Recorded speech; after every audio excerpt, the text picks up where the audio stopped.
So guys, for the first step, you want to go to search and type in Notepad. Click on it.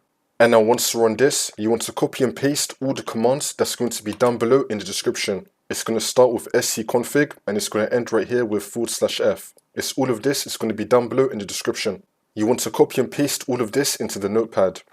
Now once you've done that, for the next step, you want to click on File and then click on Save As.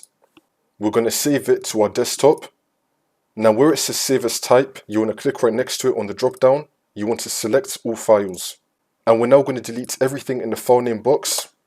You can now put any name you want. I'm just going to put in tutorial. You can put any name you want, but this is the important part. At the end, you want to put in .bat. So just put any name, and then at the end, you want to type in .bat. Now, you want to click on Save. We should now have this file on our desktop. It should look like this. And now once you have this, you want to right click on it, and then click on Run as Administrator. And then click on Yes. Once it's run that, now for the last step, you want to restart your computer, and this should now fix your problem.